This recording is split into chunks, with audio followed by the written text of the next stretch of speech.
नमस्कार, विधि चर्चा की सेकंड क्लास में आपका स्वागत है। कल हमने भारतीय न्याय संहिता का पहला चैप्टर किया था, इंट्रोडक्टरी था। आज हम भारतीय नागरिक सुरक्षा संहिता करने जा रहे हैं।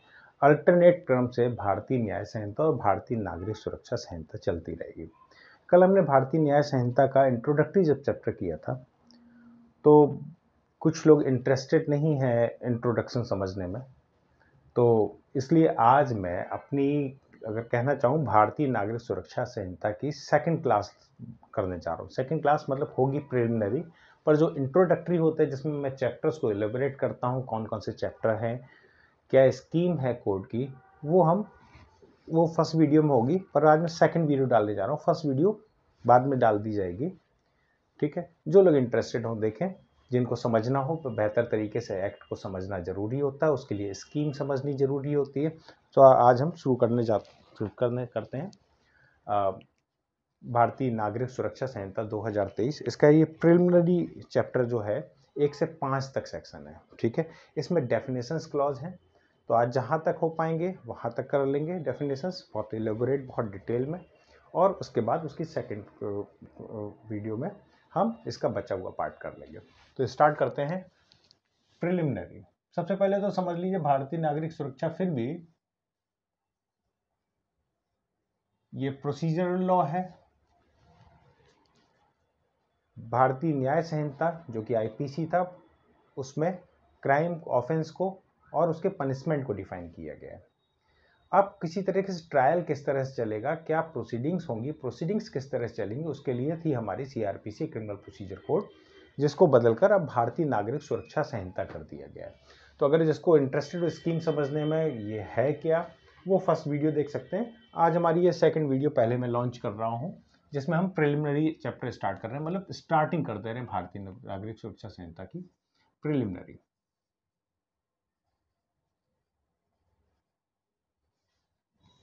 एक से 5 तक सेक्शन है।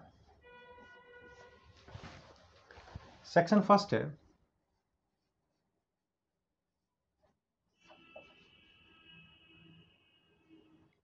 फर्स्ट सेक्शन है short title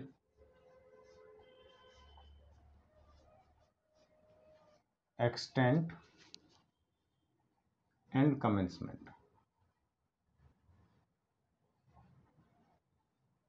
short title extent and commencement. तो शॉर्ट टाइटल इसका क्या है? भारतीय नागरिक सुरक्षा संहिता, भारतीय नागरिक सुरक्षा संहिता 2023, ये इसका नाम है। क्रिमिनल प्रोसीजर कोड को रिपील करके आया है। क्या वास्तव में क्रिमिनल प्रोसीजर कोड पूरी तरह से रिपील हो गया है? नहीं। क्यों? अगर आप इसका सेक्शन 531 जो लास्ट सेक्शन है वो देखेंगे तो उसमें लिखा है here bye criminal procedure code is repealed, लेकिन अगले क्लॉज में लिखा हुआ है कि जो इन्वेस्टिगेशन, इंक्वायरी, ट्रायल इस एक्ट के आने से पहले चल रही थी वो सीआरपीसी से ही गवर्न होंगे, और बीएनएसएस जब पिक्चर में आ गया, जब इन्फोर्स हो गया, तो वो बाद के इन्वेस्टिगेशन, इंक्वायरी, ट्रायल, ये सारी चीज़ें जो हैं वो बीएनएसएस से गवर्न होंगे, भारतीय नागरिक सुरक्षा संहिता से गवर्न होंगे। ठीक है, तो शॉर्ट टाइटल ही हो गया।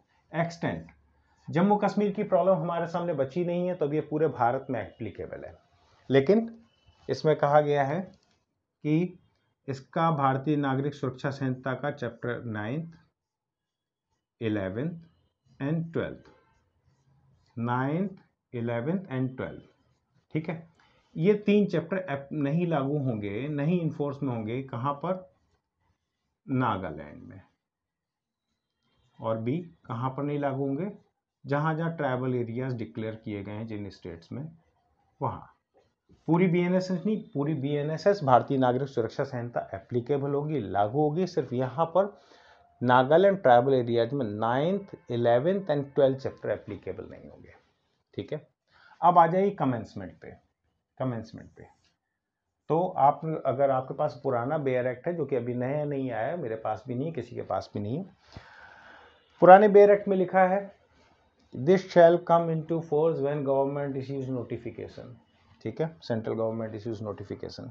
तो नोटिफिकेशन जारी हो चुका है। 1 जुलाई 2024 से ये एग्जिस्टेंस में आ चुका है, इन्फोर्स कर दिया गया पूरे इंडिया में। तो सेक्शन फर्स्ट हो गया short title extent and commitment. Short title भारतीय नागरिक सुरक्षा संहिता 2023, ये इसका नाम होगा। एक्सटेंट ये सारे देश में होगा, लेकिन इसका चैप्टर भारतीय नागरिक सुरक्षा संहिता का chapter 9th, 11th and 12th Nagaland में एप्लीकेबल नहीं होगा और ट्राइबल एरियाज में नहीं होगा। लेकिन इसके बाद एक बात और कहनी थी, वो छूट गई। वो लिखा है अगर स्टेट गवर्नमेंट चाहे तो नोटिफिकेशन लाके इन चैप्टर्स को वहां पर एप्लीकेबल कर सकती है, फ्यूचर के लिए प्रोविजन है। कमेंसमेंट की बात पर आ जाइए तो कमेंसमेंट है 1 जुलाई 2024 से ये इन्फोर्स हो चुका है, पूरे कंट्री में पिक्चर में आ चुका है। ठीक है, अब आगे बढ़ते हैं। ठीक है, जहां भी मैं रब करता हूं, क्योंकि हमारे पास व्हाइट बोर्ड है, उसकी स्ट्रेंथ लिमिटेड होती है, मुझे बार बार रब करना पड़ता है, तो आप वीडियो रोक कर स्क्रीनशॉट ले सकते हैं। ठीक है,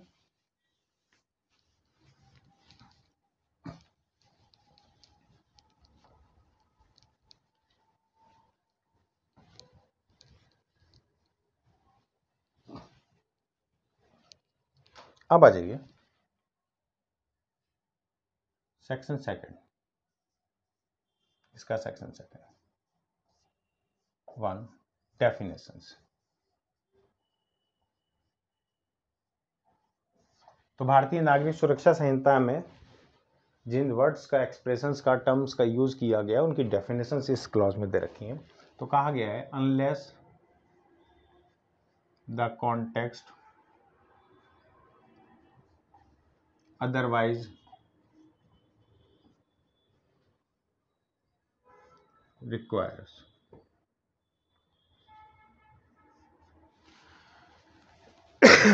जब तक कि संदर्भ से तत्प्रतिकूल आशय ना हो, मतलब जो कॉन्टेक्स्ट है, जिस संदर्भ में बात की जा रही है, उससे डिफरेंट बात नहीं कही जा रही है, तब डेफिनेशंस का अर्थ क्या होगा। तो सबसे पहले हम डेफिनेशंस कितनी है, कौन सी है, वो बता देते हैं, फिर उसके बाद 1 बाय 1 हम डेफिनेशंस को इलेबोरेट करेंगे। तो सबसे पहले ए आ जाता है डेफिनेशन। ए से जेड तक डेफिनेशंस कर दिए हैं, और ये डेफिनेशंस बहुत अच्छे तरीके से आपको पता होनी चाहिए। Audio video electronic means. B है बिल। सी है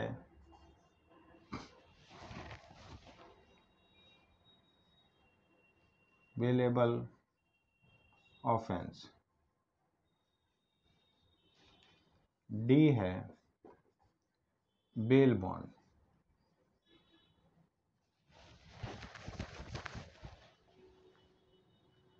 ई है बॉन्ड। एफ है चार्ज। जी है कॉग्निजेबल ऑफेंस। पहले मैं सारी ए से जेड तक डेफिनेशन लिख दे रहा हूं। साथ में अपने आप बेयर एक्ट जरूर रखिए, क्योंकि बेयर एक्ट अगर आप रखेंगे, मैं जो पढ़ा रहा हूँ उसके साथ उसमें देखते जाएंगे, तो आपको पता चलता जाएगा कि चीज़ें सही डायरेक्शन में जा रही हैं, और आपको मेमोराइज भी होता जाएगा ऑटोमेटिकली। अगर बेयर एक्ट नहीं है और ऐसे ही आप वीडियो को देख रहे हैं, तो उससे बहुत ज़्यादा प्रॉफिट गेन नहीं कर पाएंगे। ठीक है जी। और एच है कंप्लेंट। ठीक है, इसको रब करना पड़ेगा। A audio video electronic means, B bail, C bailable offence, D bail bond, E bond, F charge, G cognizable offence, H complaint.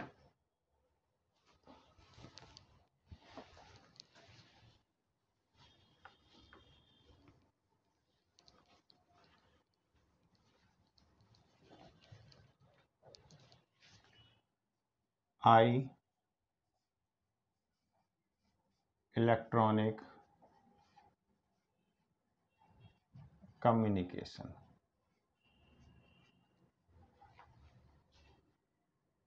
J high court. K inquiry, L investigation, M judicial proceeding, N local jurisdiction. I electronic communication, J high court, K inquiry, L investigation, M judicial proceedings, N local jurisdiction, O non cognizable offense.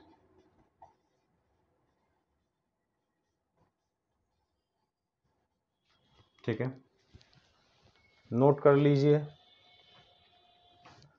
क्योंकि हमें तो अपनी speed से चलना है। आप video रोक कर नोट कर सकते हैं या देख सकते हैं। अभी हम डेफिनेशंस को इलेबोरेटली डिस्कस भी करेंगे।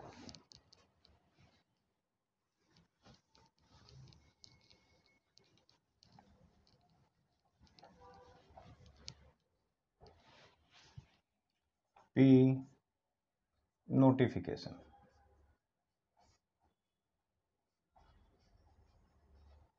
P notification,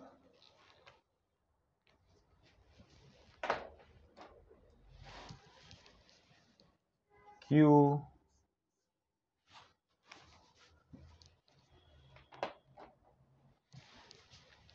offense,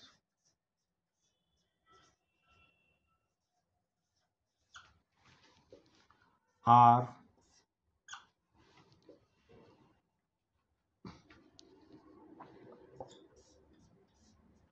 officer in charge of police station,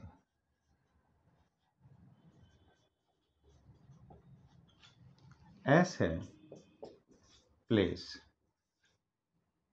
T police report,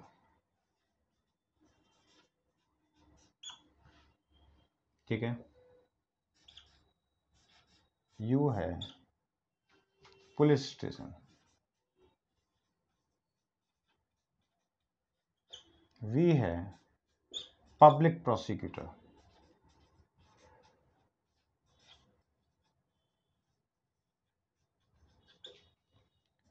W sub division,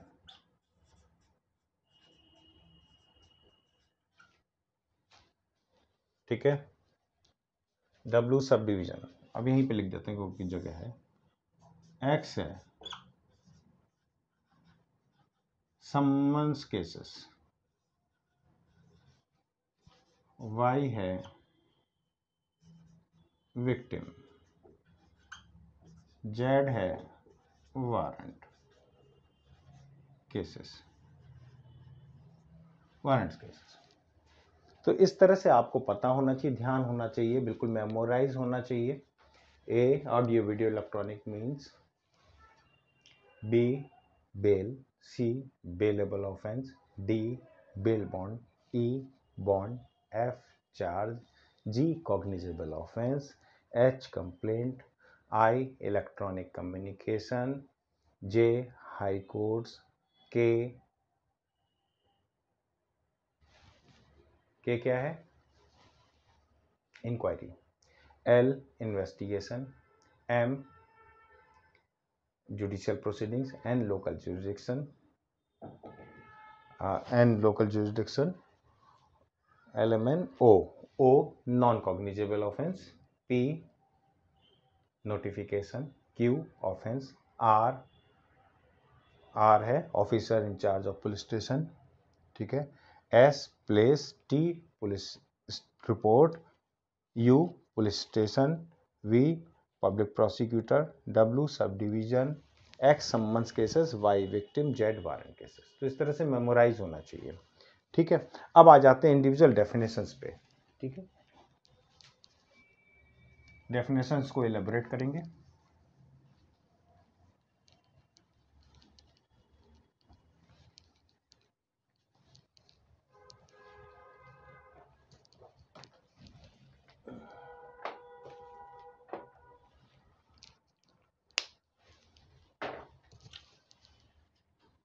पहली डेफिनेशन है A, audio video electronic means. audio video electronic means shall includes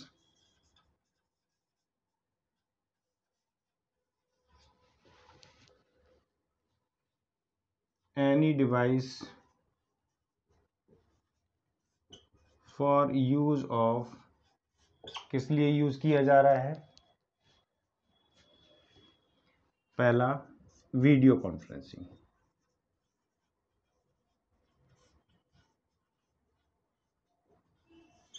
ठीक है। दूसरा recording of process of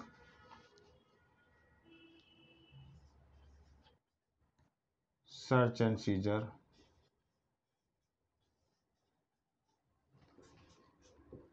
recording of process of identification,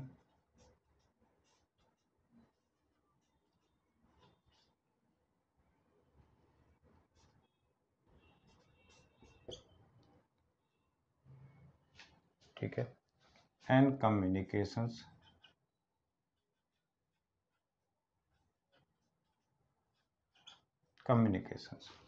video conferencing, recording of process of search and seizure, recording of process of identification and communication.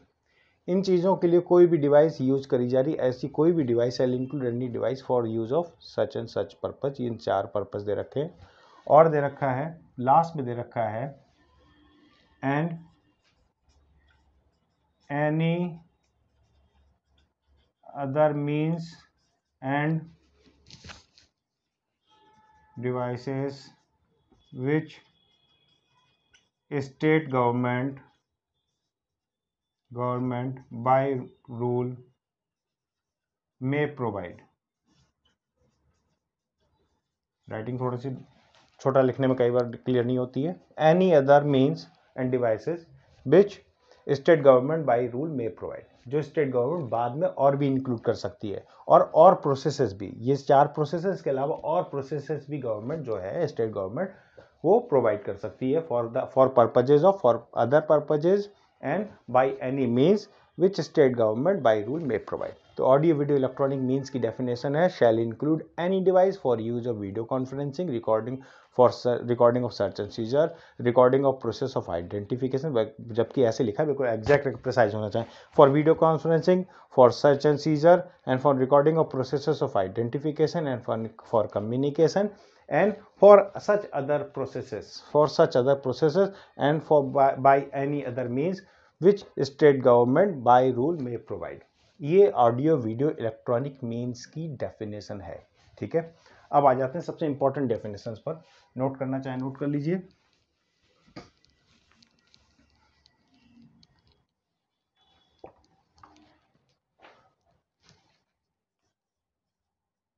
Bell सबसे important definition है, bail B में। Bail means to release a person who is accused of or suspected of। पहले मैं definition पढ़ लेता हूं फिर उसके बाद आपको समझाता हूं। Suspected of, to release a person who is accuse of और suspected of commission of an offense, to release a person who is accused of or suspected of commission of an offense from custody of law on certain conditions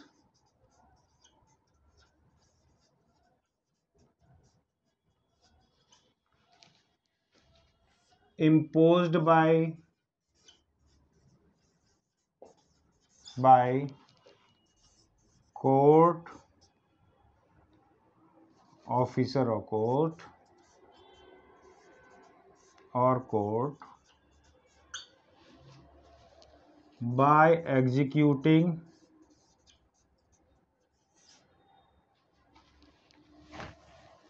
such person of bond और bail bond.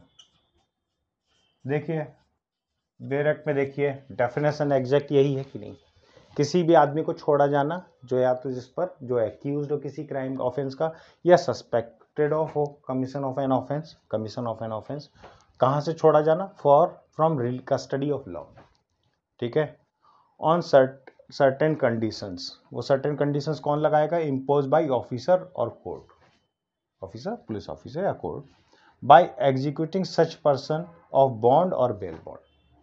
अब बात को समझिए, criminal law को जब आप देखते हैं तो क्रिमिनल लॉ में सबसे बड़ी इंपॉर्टेंट बात होती है एक हम करेक्टर हमारा, ये हमारे करेक्टर है चोंगुमल, इसको पहचान लीजिए, ये आपके साथ पिक्चर में आता रहेगा। चोंगुमल हमेशा जो है बड़े दुखी रहते हैं, ठीक है, ये हमारा करेक्टर है चोंगुमल। तो चोंगुमल के घर एक पुलिस वाला आया और पुलिस वाले ने कहा आपने मर्डर किया है, ठीक है। अभी इसका इससे कोई संबंध नहीं, जो मैं बोलने जा रहा हूं इससे कोई रिलेशन नहीं, मैं आपको समझाने के लिए कह रहा हूं। चोंगुमल कहते हैं किसी ने ऐसी कंप्लेंट दी है, पुलिस वाला कहता है नहीं किसी ने ऐसी कंप्लेंट नहीं दी है, but I have reasonable believe to have suspicion that you have committed an offence. यानी क्रिमिनल लॉ में अगर किसी पर आरोप ना भी लगाया जाए, एक्यूज ऑफ से मतलब नहीं है, who is suspected of doing a crime, of suspected of commission of an offence. मैं बार बार क्राइम और ऑफेंस अभी बोल रहा हूं, ये बिल्कुल सिनोनिमस तो है लेकिन पूरी तरह सिनोनिमस नहीं, उसको एक्सप्लेन करेंगे लेटर। तो चोंगुमल ने कहा कि आप जो है किसी ने कंप्लेंट नहीं दी है, किसी ने मेरे अगेंस्ट कंप्लेंट नहीं दी है, फिर आप कैसे आ गए? तो कहता है I have suspicion that you have committed this offence. Chongumal को ध्यान रखिएगा, चोंगुमल बार बार पिक्चर में आते रहेंगे, ठीक है, हमारा सबसे फेवरेट कैरेक्टर है चोंगुमल।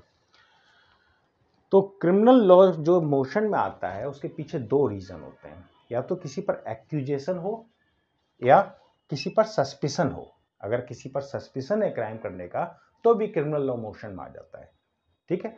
वो सस्पिशन जो है it is always subject to some reasonable believes, unnecessary नहीं कि मुझे आप पर शक है, ठीक है। शक क्या है, किसी कारण से होना चाहिए शक जैसे ए पर्सन बी के घर गया और बी जो है थोड़ी देर बाद मरा हुआ पाया गया और देखा गया कि ए वहां से कुछ समय पहले निकला था,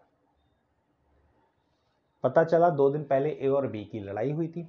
तो यहां पर सस्पिशन का आधार है। अब भले ही ए के अगेंस्ट कोई कंप्लेंट दे ना दे, पुलिस ऑफिसर को राइट है इस सस्पिशन पर कि उसने बी का मर्डर किया है, वो उसको अरेस्ट कर सकता है, फिर कस्टडी में लेगा, फिर उससे इन्वेस्टिगेट करेगा, उससे पूछेगा, स्टेटमेंट लेगा, बाकी सारी चीज़ें और एविडेंस कलेक्ट करेगा। वो बात का प्रोसीजर वो हम बताते जाएंगे बाद में।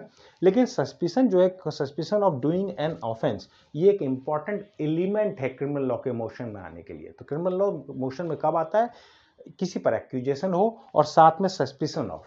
तो कोई अगर कहता है कि सस्पिशन के आधार पर नहीं हो सकता, बिल्कुल हो सकता है। क्रिमिनल लॉ सस्पिशन के आधार पर भी मोशन में आ सकता है, पिक्चर में आ सकता है, ठीक है।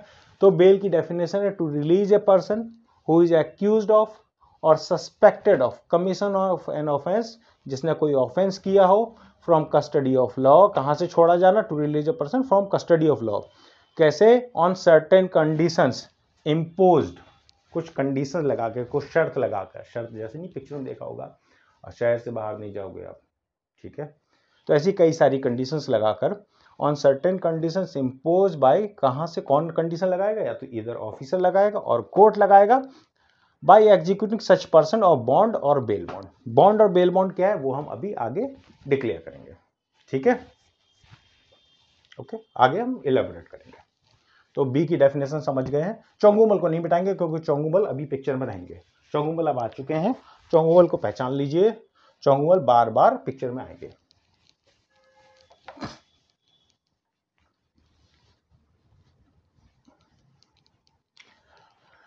अब आ गया बेल, हो गया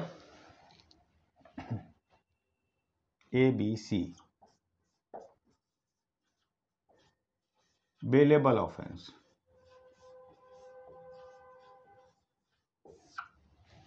Bailable offenses are those offenses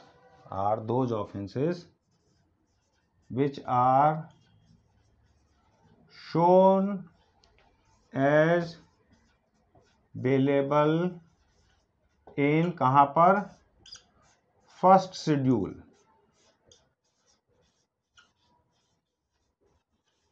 जिन्होंने शुरुआत की है बिल्कुल कानून की पहली बार, उनको पता होना चाहिए BNS जहां पर सारे सेक्शंस खत्म होते हैं उसके बाद फर्स्ट शेड्यूल आता है, उसमें टेबल्स बनी हुई हैं। उस टेबल में जिन ऑफेंसेस को, जिन सेक्शंस को BNS में आने वाले, भारतीय न्याय संहिता में आने वाले अपराधों को उस फर्स्ट शेड्यूल में जिन सेक्शंस को बेलेबल दिखाया गया वो बेलेबल होंगे। और by any other law for the time being in force, bare act पर निगाह रखेंगे तो आपको समझ में आ जाएगा कि सब कुछ बढ़िया ढंग से चल रहा है। By any other law for the time being, ये तो कहाँ है, BNS के सेक्शंस होंगे। इसमें भारतीय न्याय संहिता में जो अपराध दिए गए हैं वो भारतीय न्याय संहिता में दिए गए अपराध जो फर्स्ट शेड्यूल में बेलेबल दिखाए गए हैं वो बेलेबल ऑफेंस होंगे। अब भारतीय न्याय संहिता के अतिरिक्त भी और अन्य अपराध होते हैं जो भारतीय न्याय संहिता में नहीं है, तो भारतीय न्याय संहिता में के अतिरिक्त जो दूसरे लॉ हैं for the time being in force या दूसरे जो कानून हैं उसमें जिनको बेलेबल कहा गया है, which are shown as bailable in any other law for the time being in force. तो bailable offenses are which are shown as bailable in first schedule, ठीक है। फर्स्ट शेड्यूल में कौन से, BNS के सेक्शन, भारतीय न्याय संहिता के सेक्शंस जो बेलेबल दिखाए गए हैं। और by any other law for the time being in force, उसमें वहां बेलेबल दिखाए गए, कोई जो दूसरा कानून है उसमें बेलेबल दिखाया गया वो अपराध, ठीक है, तो बेलेबल ऑफेंस होगा। अब इसके बाद आके आता है एंड नॉन बेलेबल क्या होंगे, नॉन बेलेबल ऑफेंस क्या होंगे, जो बेलेबल नहीं है। तो नॉन बेलेबल की डेफिनेशन नहीं है, नॉन बेलेबल की डेफिनेशन नहीं है, एनी अदर ऑफेंस, इसके अलावा जो कोई भी ऑफेंस है वो नॉन बेलेबल ऑफेंस है, जो बेलेबल नहीं है वो नॉन बेलेबल ऑफेंस है, ये डेफिनेशन है। तो ये हो गया सी हो गया, ठीक है। आगे बढ़ते हैं।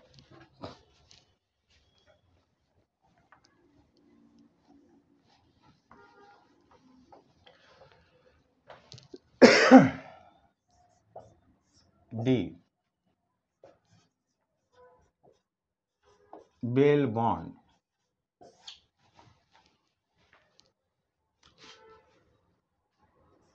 Bail bond means undertaking to release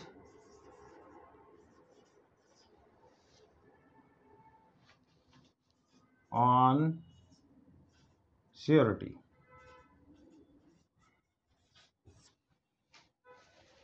undertaking to release a person, कौन सा, जो बेल की डेफिनेशन बताई थी, वहां एक पर्सन छोड़ा जा रहा था, who is accuse of, suspected of commission of an offence, वहां छोड़ा जा रहा था, कैसे एग्जीक्यूट करके, बेल बॉन्ड एग्जीक्यूट करके, बॉन्ड एग्जीक्यूट करके।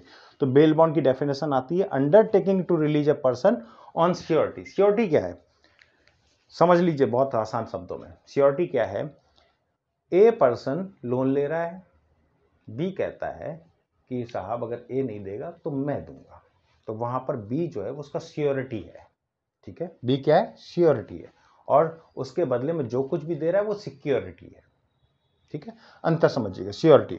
तो undertaking to release a person on surety, surety पर कोई आदमी उसकी श्योरिटी ले रहा है। यहां पर एक और डिफरेंस, एक मीनिंग छूट गया था, जब कोर्ट बेल देती है तो उसका मतलब क्या होता है, जब आदमी कोर्ट के सामने प्रेजेंट किया जा रहा है तो वो उसकी कस्टडी में है। अब कोर्ट कह रहा है कि भाई आप गारंटी ले रहे हो किसको, आप, ये आदमी कोर्ट में पेश होगा। अगर नहीं पेश होगा तो आपने ये जो डॉक्यूमेंट्स दिए हैं किसी प्रॉपर्टी के अगेंस्ट, किसी व्हीकल के अगेंस्ट, व्हीकल के कागज डॉक्यूमेंट्स आपने जमा कराए, वो फॉरफिट हो जाएगी, गवर्नमेंट उसको फॉरफिट कर लेगी। कोर्ट के पास अधिकार है कि वो फॉरफिट करने का राइट दे दे गवर्नमेंट को। फॉरफिट मतलब उसको जब्त करने का राइट दे दे, ठीक है। तो जो श्योरिटी है वो गारंटर एक तरह से है। कुछ और बताने जा रहा था इंपॉर्टेंट बात।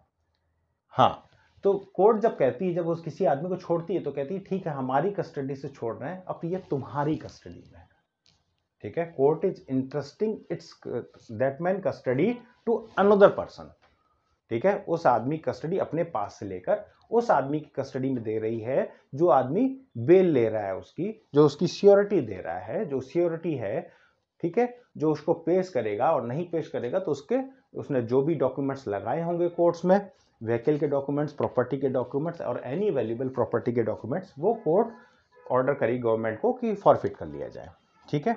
तो ये कॉन्सेप्ट समझना जरूरी है। अब ई समझ लीजिए, bond. Bond means any personal bond और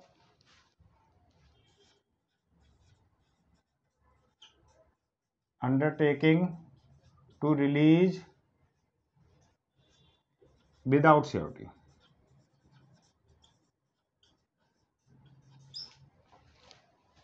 पर्सनल बॉन्ड और undertaking to release without surety. Court discretion, court के पास डिस्क्रिशन है कि वो कैसे छोड़ रही है। कोर्ट भी छोड़ सकते हैं, ऑफिसर भी एग्जीक्यूट छोड़ सकते हैं।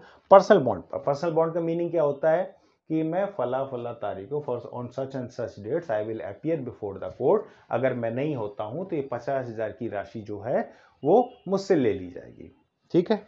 ये पर्सनल बॉन्ड हो गया।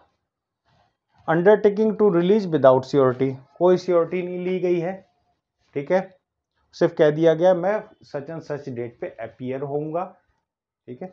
तो बॉन्ड मींस पर्सनल बॉन्ड और undertaking to release without surety. Difference समझिएगा, bail bond undertaking to release with surety, है ना, विद श्योरिटी, और ये undertaking to release without surety bond या पर्सनल बॉन्ड, ठीक है। डीई ये हो गया, ठीक, ओके। अब आ जाइए एफ की डेफिनेशंस पर आ जाइए। बेयर एक्ट साथ में रखिए, देखते चलिए कि कोई मीनिंग, कोई वर्ड छूट रहा है क्या। और अगर आप साथ में रखेंगे मेरे साथ पढ़ते हुए, अगर आप बेयर एक्ट को देखते रहेंगे तो एक या दो बार में ये चीजें आपको भी मेमोराइज हो जाएंगी। एक मूवी थी, I don't recall that movie, उसमें आशुतोष राणा बोलता है कि हनुमान चालीसा और आईपीसी मुझे कंठस्थ याद है। मुझे मूवी नहीं याद, बहुत पहले की मूवी थी। तो बिल्कुल वैसा ही सीन आपके साथ होना चाहिए, ठीक है। और क्या है, क्रैमिंग के साथ साथ, रटने के साथ साथ आपकी अंडरस्टैंडिंग बेहतर होनी चाहिए, क्योंकि आपसे ज़्यादा सेक्शन जो है बेहतर तरीके से पुलिस थाने में जो डेस्क पर हेड मोहरे बैठा होता है उसको आपसे ज़्यादा सेक्शंस रटे होते हैं। पर डिफरेंस कहाँ लाई करता है? डिफरेंस लाई करता है आप में और उसमें, क्योंकि आप किसी लॉ के इंग्रेडिएंट को समझते हैं, उसके क्रक्स को समझते हैं, उसको बेहतर तरीके से समझते हैं in the light of judgment pass by apex courts या अपीलेट कोर्ट्स या कॉन्स्टिट्यूशनल कोर्ट्स, ठीक है। कॉन्स्टिट्यूशनल कोर्ट कौन कौन सी कहलाती हैं? हाई कोर्ट और सुप्रीम कोर्ट कॉन्स्टिट्यूशनल कोर्ट कहलाती हैं, and they are appellate court too, ठीक है। तो खैर आगे बढ़ते हैं।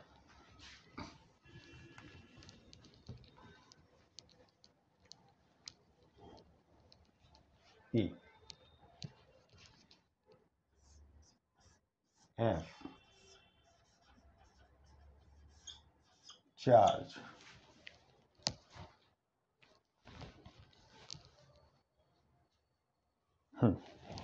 चार्ज की डेफिनेशन, चार्ज includes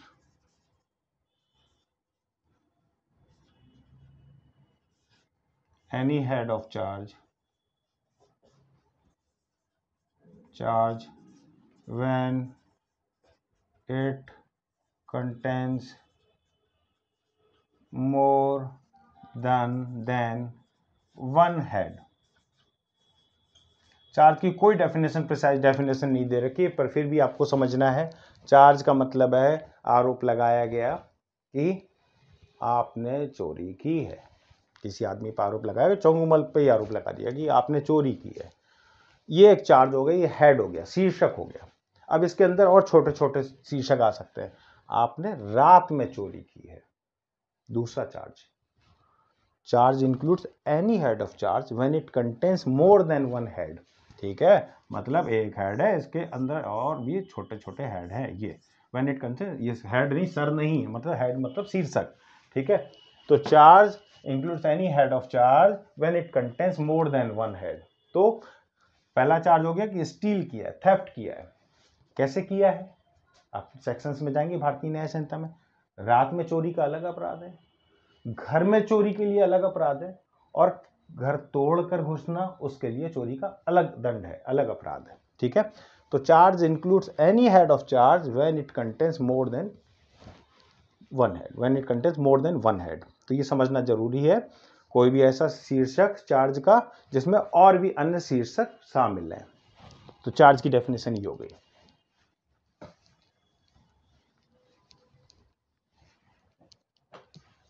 सबसे इंपॉर्टेंट,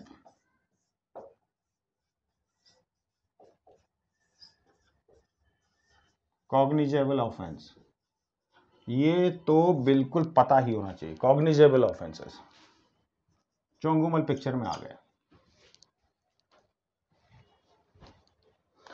चोंगुमल के घर अपना पुलिस वाला पहुंच गया। चोंगुमल भारी भरकम थे, लेकिन ये हल्का फुल्का पुलिस वाला था। चोंगुमल के घर पहुंच गया। चोंगुमल से कहा, आपने मर्डर किया है, आपको मैं अरेस्ट करता हूं। आपने मर्डर किया है, आपको मैं अरेस्ट करता हूं। चोंगुमल ने पिक्चर देखी थी, मूवीज देखी थी बॉलीवुड की, और बॉलीवुड की मूवीज में जैसा होता है वैसा दिखाया। उसने कहा वारंट है। चोंगुमल ने पूछा वारंट है मुझको अरेस्ट करने के लिए?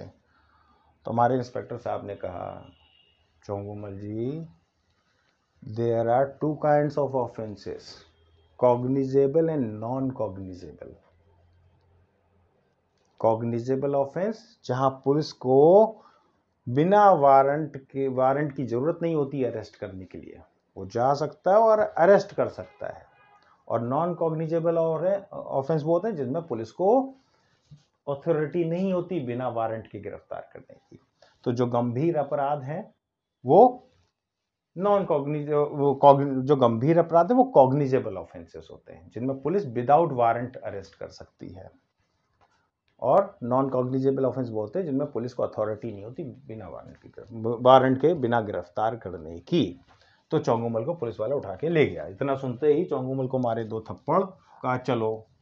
ठीक है, तो अभी आप प्रिसाइज डेफिनेशन देख रहे हैं। Cognizable offences are those offence under this Sanhita which are shown as cognizable। कहां पे? फर्स्ट शेड्यूल में। फर्स्ट शेड्यूल जहां पर हमारा ये एक्ट खत्म हो रहा है 531, उसके बाद फर्स्ट शेड्यूल देखेंगे।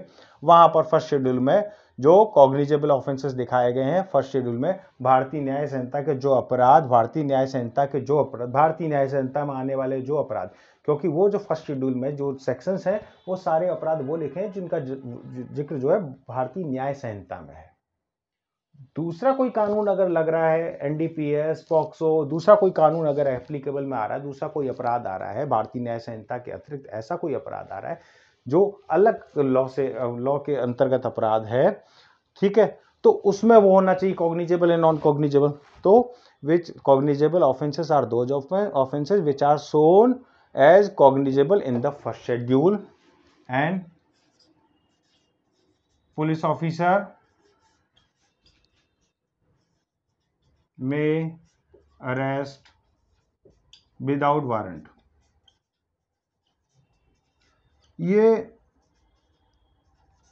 मे वर्ड क्यों यूज किया गया है? 2 वर्ड आप फ्रीक्वेंटली पढ़ेंगे, मे एंड शैल। जहां पर मे लिखा है उसका जनरल मीनिंग है डिस्क्रिशनरी पावर है, पुलिस अरेस्ट करे ना करे ये पुलिस को तय करना है। कई बार पर्सन इतना रिकॉग्नाइजेबल होता है, इतना रिकॉग्निजेंस होती है उसकी सोसाइटी में कि उसको अरेस्ट करने से कोई मतलब नहीं, क्योंकि वो देश छोड़कर नहीं जाएगा। तो पुलिस का ये पावर है कि वो अरेस्ट करे ना करे। तो यहाँ पर इसलिए मे वर्ड यूज़ कर रहा है। पर जहाँ कहीं भी किसी पावर के साथ, किसी अथॉरिटी के साथ या किसी चीज़ के साथ शैल लिखा हुआ है, मतलब वो स्ट्रिक्ट कंप्लायंस करना जरूरी है। अगर यहाँ लिख दिया जाता police officer shall arrest without warrant, तो कोई भी किसी के अगेंस्ट भी कोई आरोप लगा तो पुलिस फिर उठा के ही ले जाती, क्योंकि पुलिस के पास वो पावर नहीं होती। तो मे और शैल में डिस्टिंक्शन करना सीखिए। आगे बढ़ते हैं।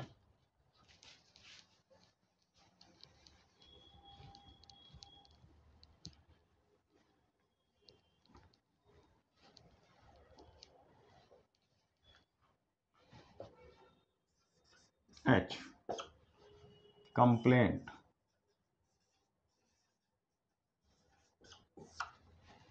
डेफिनेशन बेयर एक्ट में भी देखिएगा, मैं जो पढ़ा रहा हूं उसको भी देखिएगा। एनी एलिगेशन, कैसे allegation? In oral or written form.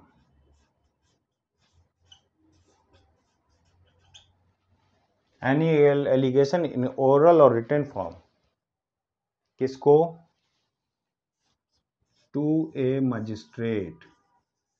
अब ये बहुत इंपॉर्टेंट यहां पर कॉन्सेप्ट समझाने वाला हूं।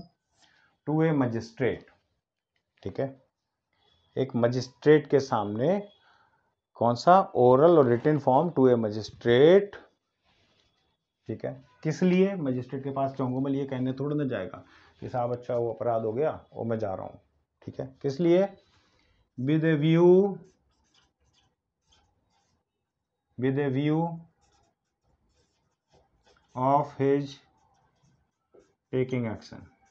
किस लिए कहने जा रहा? किस लिए? कि वो मजिस्ट्रेट कोई एक्शन ले, ठीक है। अब ये ओरल रिटन फॉर्म में जो एलिगेशन है, किस चीज का एलिगेशन है? Of commission of an offence. किस बात का एलिगेशन होगा? Of an offence. समझिए, सारे इंग्रेडिएंट समझिएगा। Any allegation in oral written form of commission of an offence, किसी ने कोई अपराध किया है, by known or unknown person. अब क्या हुआ? आप ट्रेन में सो रहे थे और आपका बोरिया बिस्तर चोरी हो गया। अब पुलिस वाला आपसे कहता है भाई तुमने किसी को देखा? किसके अगेंस्ट कंप्लेंट लिखाओगे? ठीक है, किसके अगेंस्ट इंफॉर्मेशन दोगे? कंप्लेंट या इंफॉर्मेशन, यहाँ पे इंपॉर्टेंट बात आ गई, उसको भी डिस्क्राइब करूंगा। तो क्या है, इंफॉर्मेशन भी और कंप्लेंट भी नोन पर्सन के अगेंस्ट भी हो सकती है, अननोन के पर्सन के अगेंस्ट भी हो सकती है। अब यहाँ पर चूंकि बात आ गई, इंफॉर्मेशन और कंप्लेंट दो वर्ड यूज कर लिए हैं, तो वो समझाना जरूरी है। तो पहले तो कंप्लेंट को समझ लिए। तो कंप्लेंट स्ट्रिक्ट सेंस में, लॉ की सेंस में, कंप्लेंट कभी भी पुलिस के सामने नहीं होती। कंप्लेंट किसके सामने होती है? To a magistrate, oral form में, रिटन फॉर्म में, with the view of his taking action. Criminal law को मोशन में लाने का दो तरीके हैं। अगर किसी के साथ कोई अपराध घटित हो गया, मान लो चौंगुमल के साथ कोई अपराध घटित हो गया, चौंगुमल दौड़ के गए पुलिस स्टेशन में, ये पुलिस स्टेशन बैठना है, ठीक है, पुलिस स्टेशन है, यहाँ पर अपना एक हल्का फुल्का पुलिस अधिकारी बैठा हुआ है। तो चौंगुमल ने कहा कि मेरे साथ ये अपराध हो गया है, मेरे को 2 थप्पड़ मारकर मेरा पैसा लूट ले गए। तो ये जो चौंगुमल जो पुलिस स्टेशन में दे रहे हैं वो इंफॉर्मेशन है। क्या है? इंफॉर्मेशन है, ये कंप्लेंट नहीं है, ठीक है। पुलिस इंस्पेक्टर ने भगा दिया इनको, चलो भागो, चलो हटो, नहीं लिखता। अब चौंगुमल क्या करेंगे? चौंगुमल जाएंगे, कहां पर जाएंगे? पता नहीं कैमरा कवर कर रहा कि नहीं, तो इसलिए इधर थोड़ा सा आना पड़ेगा।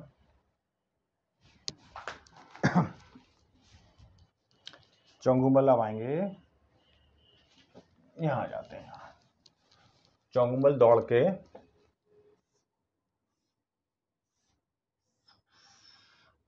कोर्ट गए, कोर्ट, ठीक है, कोर्ट है, टेबल है, यहाँ पर अपने जज साहब बैठे हुए हैं, ठीक है, यहाँ पर बेंचेस लगी हुई हैं, ठीक है, ये गेट है।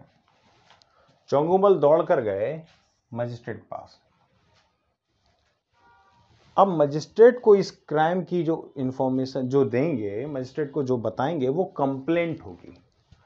तो कंप्लेंट हमेशा टू ए मजिस्ट्रेट होती है with view of taking action, और जो पुलिस थाने पे दी जाती है वो इन्फॉर्मेशन कही जाती है, इसीलिए उसको फर्स्ट इन्फॉर्मेशन रिपोर्ट कहा गया।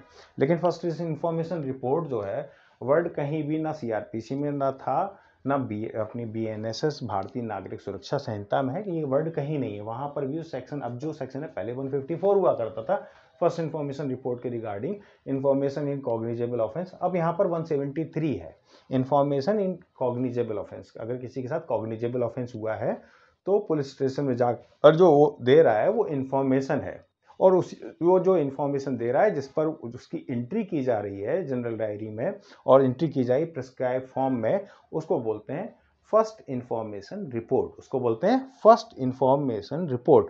तो ध्यान रखिएगा, complaint is always before to the magistrate, ये डिस्टिंक्शन समझिएगा, सबसे इंपॉर्टेंट डिस्टिंक्शन है। कंप्लेंट हमेशा मजिस्ट्रेट के सामने होगी। पुलिस के, जैसे हम एक सिनोनिमस टर्म में वर्ड यूज करते हैं कि मैंने पुलिस को कंप्लेंट कर दी, नहीं साहब, आपने पुलिस को कंप्लेंट नहीं कर दी, आपने पुलिस को इंफॉर्मेशन दी है, ठीक है। आपकी हैसियत अब एक गवाह की है। जब पुलिस अपनी इन्वेस्टिगेशन कंप्लीट करके पुलिस रिपोर्ट दाखिल करेगी तो आपकी हैसियत एक गवाह की है, आपकी हैसियत एक इन्फॉर्मेंट की है, प्राइमरी विटनेस की है।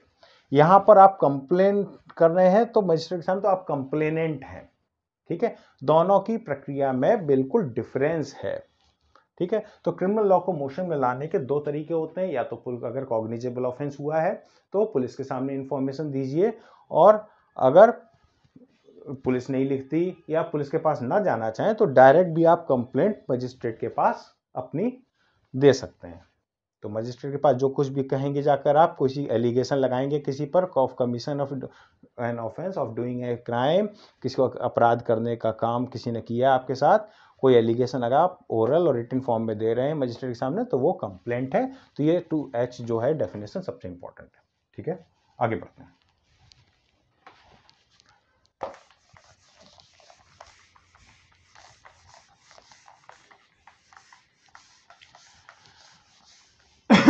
चोंगुमल को अभी हटाएंगे नहीं, क्योंकि चोंगुमल अभी पिक्चर में आते रहेंगे। बहुत इंपॉर्टेंट डेफिनेशन आ रही है, आई जो है बहुत इंपॉर्टेंट डेफिनेशन है। ये कपड़े से ही साफ होता है, डस्टर से तो ब्लैक हो जाता है टोटल, ठीक है। आई पे आ जाइए। आई जो है electronic communication,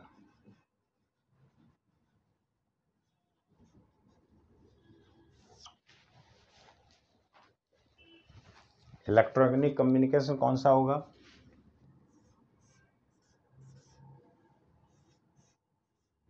any communication with the help of one person to another, with the help of one devices to another device। ये हाँ मोबाइल है, ठीक है। डिवाइस टू अनदर डिवाइस, ठीक है। पर्सन टू डिवाइस या डिवाइस टू पर्सन, ये सब कुछ इलेक्ट्रॉनिक कम्युनिकेशन कहलाएगा। From one person to any communication with the help of, from one person to another person with the help of device to device, device to device, ठीक है। ये आदमी एक भेज रहा है, ये डिवाइस से किसी दूसरी डिवाइस में भेजी गई, और या फिर किसी आदमी ने डिवाइस भेजी या डिवाइस ने आदमी को भेजी।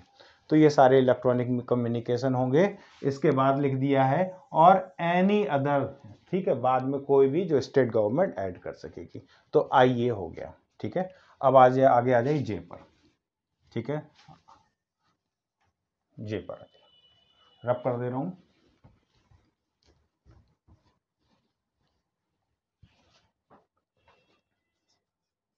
जे हो गया high court,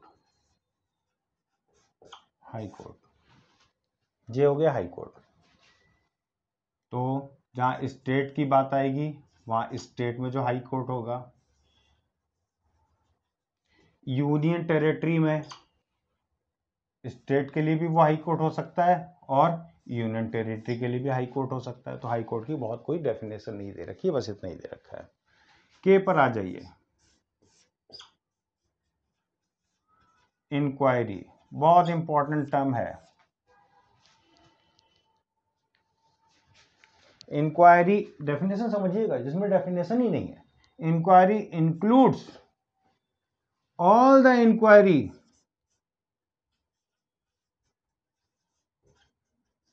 inquiry includes any inquiry, all the नहीं, any inquiry. Inquiry means any inquiry, ऊपर लिखता हूं थोड़ा सा, इंक्वायरी इंक्लूड्स एनी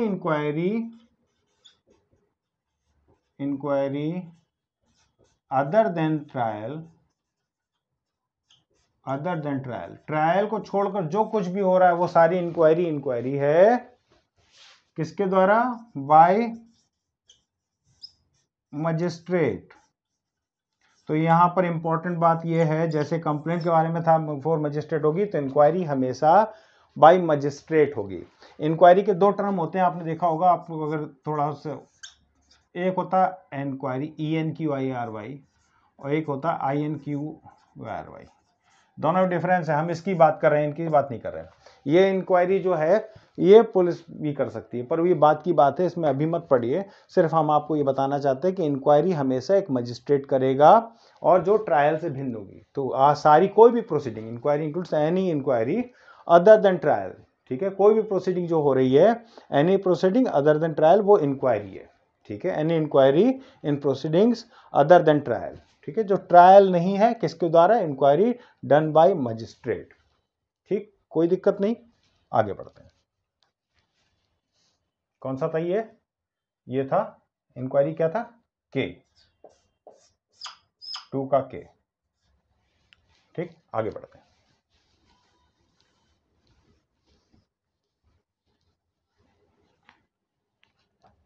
एल पे आ जाइए,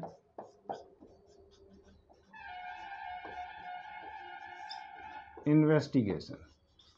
इन्वेस्टिगेशन समझिएगा, बहुत इंपॉर्टेंट डेफिनेशन है इन्वेस्टिगेशन। अरे यार,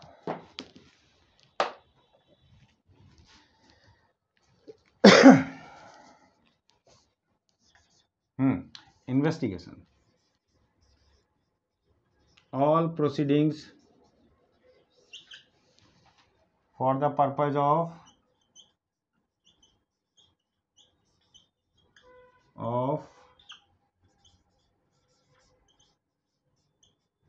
collection of evidence। किस लिए कोई भी प्रोसीडिंग की जा रही? कलेक्शन ऑफ एविडेंस बाय, यहां पर डिस्टिंक्शन है, ये समझिएगा। जहां पर मैं एस्टेरिक लगाने की कोशिश कर रहा हूं वो समझिएगा। बाय पुलिस ऑफिसर और बाय एनी अदर पर्सन, और बाय अदर पर्सन। अभी अदर पर्सन क्या होगा? जिसको ऑथराइज किया जाएगा। But does not include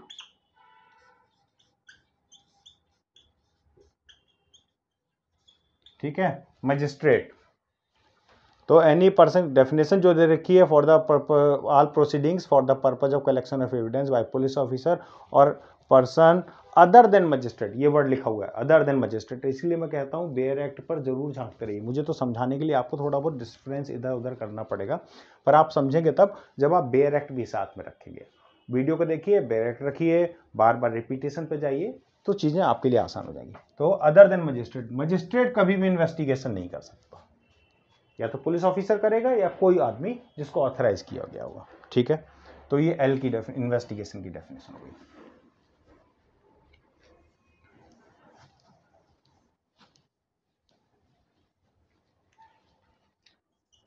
M हो गया judicial proceedings. Judicial proceedings are those proceedings, ठीक है, those proceedings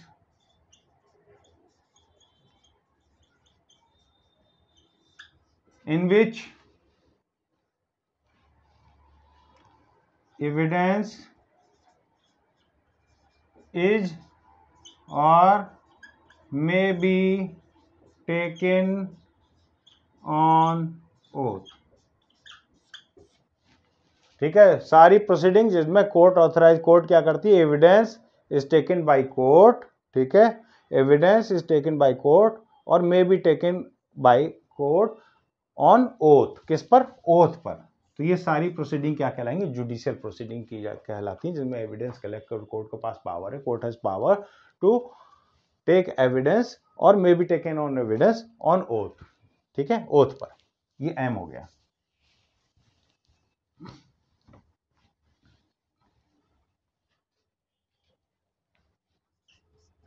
and local jurisdiction,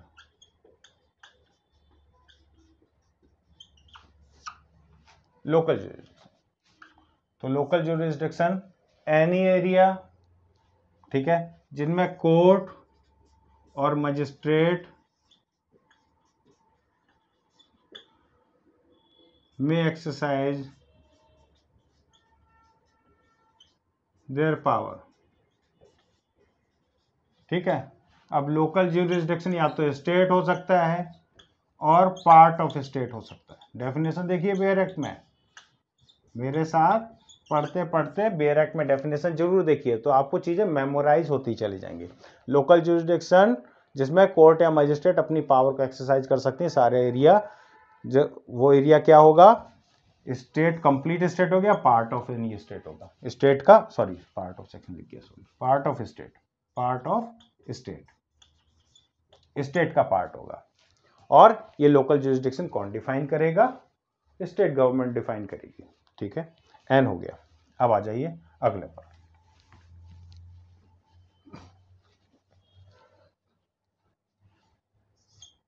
O, non cognizable offence, cognizable बताया था, वहां भी समझाया था, यहां भी समझा रहा हूं। ठीक है, साफ साफ लिखते हैं, non cognizable offence, non cognizable offence. ठीक है, तो non cognizable offences are those offences in which police officer has no authority to arrest without warrant। तो शॉर्ट में लिख देते हैं, पुलिस ऑफिसर हैज नो, और यहाँ पर केस का आगे नॉन कॉग्निजेबल केस या ऑफेंस, ठीक है, has no authority to arrest without warrant। Non-cognizable cases are and in offenses in which police officer has no authority to arrest without warrant। ठीक है, ओ हो गया। अब हो गया, पी पे आ जाइए, नोटिफिकेशन। अब देखिए डेफिनेशन बड़ी अजीब है, जहां पर कोई डेफिनेशन ही नहीं है, उनको सिर्फ बता दिया गया है। P, notification.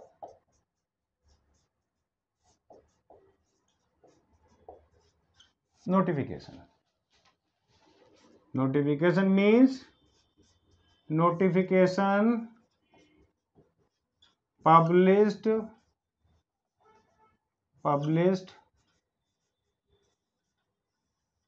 in official gazette। ठीक है, सरकार का जो गजट होता है उसमें जो नोटिफिकेशन पब्लिश हुआ है वो नोटिफिकेशन है। तो ये डेफिनेशन है, बड़ी अजीब डेफिनेशन है, जो डेफिनेशन अपने आप में है नहीं। ठीक है, अब आ जाइए ऑफेंस।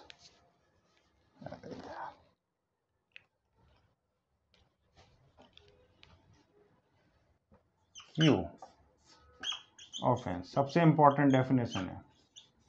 अब यहां पर एक बहुत इंपॉर्टेंट डिस्टिंक्शन बताने जा रहा हूं मैं। Q offence. अब एक बार बार वर्ड आता है क्राइम और ऑफेंस, डिफरेंस क्या है, समझने वाली बात है। ध्यान दीजिएगा, यहां पर भी बीएनएसएस में भी बीएनएस में भी ऑफेंस को डिफाइन किया गया, क्राइम को कहीं डिफाइन नहीं किया गया है। क्यों? क्राइम क्या होता है, ऐसे समझिएगा, वेन डायग्राम समझा होगा, लाइफ में कभी पढ़ा होगा।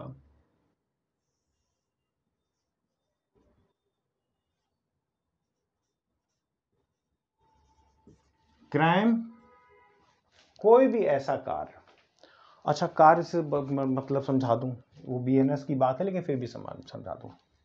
एक्ट जो होता है, कोई भी काम करना जो होता है, उसमें ओमिशन ऑफ एन एक्ट भी शामिल होता है।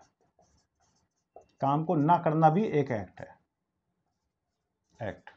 ठीक है, एक्ट और ओमिशन ऑफ एन एक्ट। इसकी डेफिनेशन ऐसी क्यों बनाएगी? एक पुलिस ऑफिसर चोंगुमल पुलिस ऑफिसर बन गया, चलो भाई कैप लगा दे, चोंगुमल की कैप लग गई। चोंगुमल पुलिस ऑफिसर थे, ठीक है। तो चोंगुमल मान लीजिए जेलर थे, पुलिस ऑफिसर नहीं थे, जेलर थे। तो इनकी जेल में इनकी कस्टडी में 3-4 लोग जो थे बदमाशी कर रहे थे। तो चोंगुमल को आई गुस्सा, चोंगुमल ने निकाला अपना बेंत, ठीक है, बेंत निकाला और इनकी जमकर धुनैया कर दी। ठीक है, कानपुर में बोलते हैं सुताई कर दी। ठीक है, तो इनको उड़ा दिया और 4 लात मारे, 2 घूंसे मारे, मतलब बुरी तरह से पीट दिया, बिल्कुल मार मार के लिटा दिया। तो ये इन्होंने एक अपराध घटित किया, क्योंकि इन्होंने एक एक्ट किया है, एक्ट प्रोहिबिटेड बाय लॉ।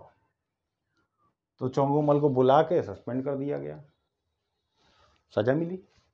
चोंगुमल वापस जेल में आए, ये अब भी मौजूद थे। चोंगुमल ने कहा ठीक है, अगली बार कहा था एक्ट किया है ना, अगली बार कुछ करेंगे नहीं, अगली बार इनको खाना नहीं देंगे, जो खाना देते थे वो नहीं देंगे। चोंगुमल ने ऑर्डर किया, इनको कोई खाना नहीं देगा। ये बेचारे तड़क तड़क के हॉस्पिटल में एडमिट हो गए भूख से। अब भी चोंगुमल ने अपराध किया है, क्यों? उन्होंने एक एक्ट का ओमिशन किया है। वो जो एक्ट जो बाउंड बाय लॉ थे चोंगुमल करने के लिए, जिनको विधि द्वारा बाउंड थे कि वो एक्ट करें, तो एक्ट में हमेशा एक्ट में ओमिशन ऑफ एन एक्ट भी शामिल होता है, ये समझना जरूरी है। तो क्राइम की बात अब हम वापस फिर एक्ट ही बोलेंगे, तो बात ये नहीं बोलेंगे कि act omission of an act, क्योंकि एक्ट में वो शामिल है। तो क्राइम एनी एक्ट, ठीक है, any act which feels immoral to the society। अब इमोरल मोरलिटी की डेफिनेशन अभी नहीं जाएंगे, फिर ये चैप्टर खत्म नहीं हो पाएगा, क्योंकि बहुत सारी चीजें हैं। Law has nothing to do with the morality, ठीक है। हालांकि एक चैप्टर आता है बीएनएस में जहां पर डिसेंसी एंड मॉरल्स का जिक्र है, ठीक है। मेरी फर्स्ट वीडियो जाकर देखिए, तो वहां पर एक चैप्टर मैंने बताया है, उस चैप्टर को जब इलेबोरेट करेंगे। वैसे लॉ जो है, law has nothing to do with the morality and law are 2 different thing, both gives sometimes they goes both south, sometimes, है ना, हमेशा तो नहीं होता, ठीक है। मॉरलिटी अलग चीज है। तो crime any act which seems bad to the society, जो सोसाइटी को खराब लगता है, ठीक है, सोसाइटी के लिए खराब है, समाज के लिए खराब है, ठीक है, और वो एक तरह से उसके साथ सोशल स्टिग्मा जुड़ा हुआ है कि ये भाई गलत काम कर रहा है, तो वो क्राइम है। ऑफेंस क्या है? ऑफेंस की डेफिनेशन यहां पर बताने जा रहा हूं। Offence any act punishable by law. अब यहां पर ऑफेंस की डेफिनेशन कहां पर होगी?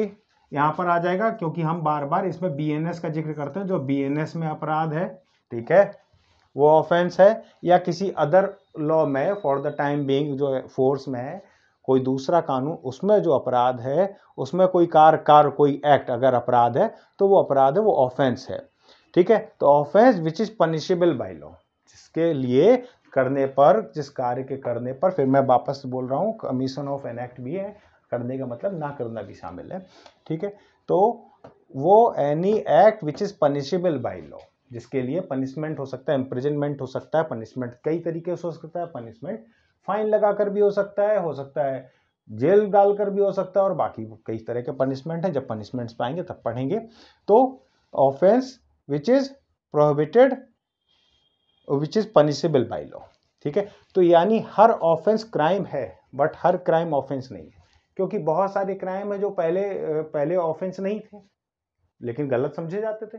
आप पुरानी मूवीज देखेंगे, अगर इंग्लैंड वगैरह की पुरानी इंग्लिश मूवीज देखेंगे तो वहां पर देखेंगे, और हमारे कंट्री में भी पहले देखेंगे, ट्रेन में लोग बैठ के सिगरेट पीते थे, तो लोगों को खराब लगता था, वो एक तरह से क्राइम था, पर उस पर कोई पेनल प्रोविजन नहीं था, पर बाद में प्रोविजन दिखा दिया गया, कर दिया गया, तो वो ऑफेंस डिक्लेयर हो गया।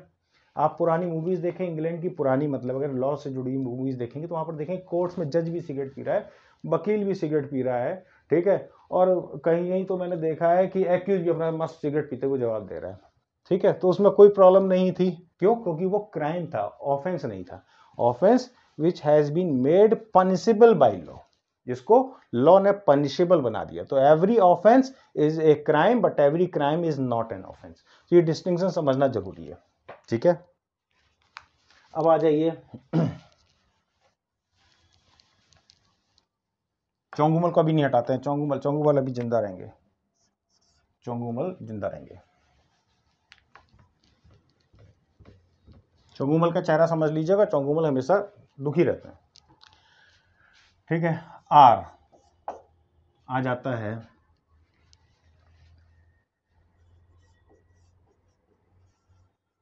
Officer in charge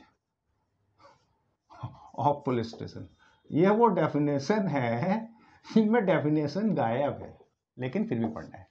officer in-charge of police station includes any person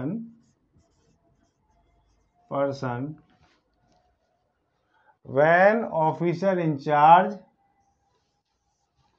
of police station is absent or unable to perform his duty।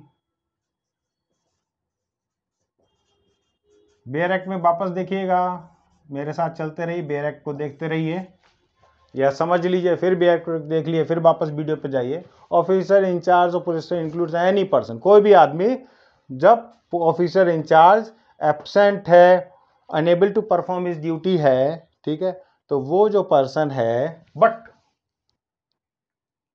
Above the rank of constable से ऊपर का रैंक का कोई भी अधिकारी पुलिस स्टेशन जब ऑफिसर इंचार्ज प्रेजेंट नहीं है, वो पुलिस ऑफिसर है, कांस्टेबल को नहीं रखा गया है। ठीक है, और या फिर आगे कहा गया स्टेट गवर्नमेंट जिसको नोटिफिकेशन जारी करके कह देगा, स्टेट गवर्नमेंट कह दे कि ये ऑफिसर इंचार्ज होगा, इसकी एब्सेंस, ऑफिसर इंचार्ज की एब्सेंस में ये पर्सन भी ऑफिसर इंचार्ज होगा। ठीक है, तो वो ऑफिसर इंचार्ज होगा। ध्यान रखिएगा, थाने आप जब भी जाते हैं, अगर कोतवाल का थाना है, मतलब बड़ा थाना है, तो वहां पर क्या होता है, 3 स्टार होता है। अब जनरली सारे थाने बड़े ही हैं, उत्तर प्रदेश की मैं बात कर रहा हूँ, बाकी जगह की बात कर रहा हूँ, जनरली थाने सारे बड़े, सभी जगह इंस्पेक्टर ही पोस्ट किया जा रहा है। 3 स्टार जो है वो ऑफिसर इंचार्ज, बाहर साधक अधिकारी है कोतवाल, पर कभी कभी छोटा थाना होता है, वहां पर 2 स्टार होता है। अब 2 स्टार एक जो है जिसने थाने को, जिसको थाने का चार्ज मिला है, दूसरा एक सेकंड 2 स्टार वाला पर्सन है। ठीक है, वो क्या कहलाएगा, वो जनरल में कॉमन पार्लेंस में बता रहा हूँ, तो आपको लाइफ में कभी आवश्यकता पड़े, वो सेकंड अफसर कहलाता है। ठीक है, सेकंड अफसर मतलब उसके बाद जब वो नहीं है तो सेकंड अफसर, तो जनरली वो भी ऑफिसर इंचार्ज है ऑफ पुलिस स्टेशन। ठीक है, अब आ जाइए, इंपॉर्टेंट खत्म होने वाला है आज के लिए, बस है ना, डेफिनेशंस खत्म कर लेंगे, उसके बाद बचे हुए सेक्शंस इसके बाद में करेंगे। 5 ही सेक्शन, लेकिन हम चूंकि डिटेल में जा रहे हैं, समझाना है, ठीक है, इसलिए टाइम लग रहा है। ठीक है, वो चुटकियों में लॉ जो पढ़ा दे, 1 घंटे में लॉ खत्म, 2 घंटे में लॉ खत्म, और वैसा तो फिर आप वो बड़ा मुश्किल होता है डेफिनेशन। अब आ जाइए, आर हो गया, एस हो गया, प्लेस। ध्यान रखिएगा, बहुत इंपॉर्टेंट डेफिनेशन है। प्लेस,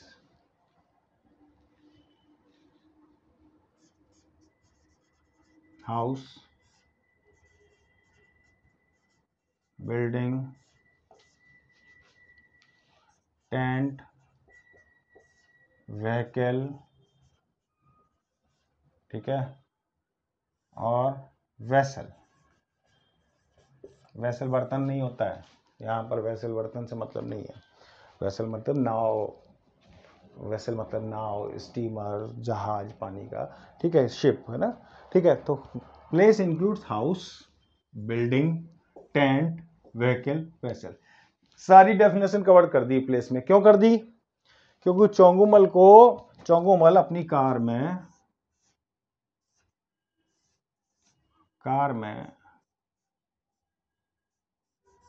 मान लीजिए, कार जैसी तो नहीं लग रही है, कार बनाए, ठीक है। ये कैसी कार है जिसमें 2 ही पहिए होंगे, दोनों होने चाहिए। चोंगुमल अपनी कार में बैठ के दारू पी रहे थे, ये चोंगुमल है, दारू पी रहे थे। यानी बड़ी गड़बड़ कार बनी है, ऐसे कैसे होगा, ठीक है। चोंगुमल अपनी कार में बैठ के दारू पी रहे थे, ठीक है। अब क्या हुआ, पुलिस वाला आया कि लिखा हुआ है किसी भी प्लेस पे दारू पीना अपराध है और उसके लिए ये पनिशमेंट है, ठीक है। वहां पर जाएंगे हम बाद में। तो चोंगुमल ने कहा साहब ये प्लेस नहीं है, ये मेरी कार है। तो चोंगुमल को पुलिस ने कहा देखो व्हीकल कवर कर दिया है, व्हीकल कवर कर दिया है प्लेस में। चोंगुमल टेंट में पी रहे थे, ठीक है, टेंट में पी रहे थे चोंगुमल, ठीक है, टेंट में पी रहे थे जंगल में। पुलिस वाला आया, अपराध है। चोंगुमल ने कहा नहीं भाई, प्लेस कहाँ है, कवर कर दी है, house, building, tent, vehicle, vessel. अगर लिखा है सार्वजनिक प्लेस पर, ठीक है, अपराध है लिखकर पीना या किसी भी सब चीज से संबंध में, आपको समझाने के लिए बोल रहा हूं। तो अगर प्लेस का जिक्र है तो प्लेस में सारी चीजें कवर हो गई, ठीक है, ओके। तो आप ये नहीं कह सकते कि ये प्लेस नहीं है, क्योंकि अब इसके अलावा आप कोई सोच दिखाइए, जल नभ है ना, जल थल नभ सब कुछ तो कवर कर दिया, ठीक है। ये हो गया हमारा एस।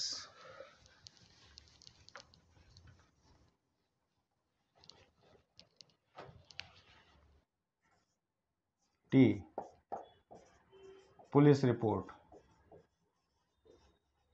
बहुत इंपॉर्टेंट डेफिनेशन है। Report forwarded by police officer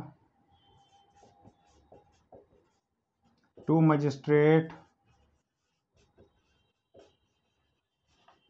under subsection, ठीक है, अंडर सबसेक्शन 3 ऑफ 193। इसी भारतीय नागरिक सुरक्षा संहिता का 193 जो सेक्शन है उसका सबसेक्शन 3 में कोई पुलिस रिपोर्ट जो फॉरवर्ड करी जा रही है पुलिस ऑफिसर द्वारा, ठीक है, किसको, मजिस्ट्रेट को, वो पुलिस रिपोर्ट है, ठीक, समझिएगा। क्लियर, कोई दिक्कत?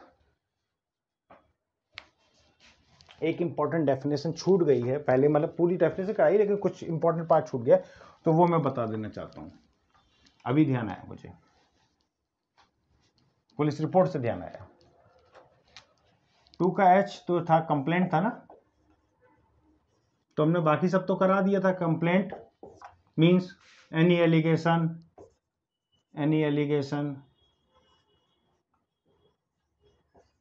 ओरल और इन रिटन फॉर्म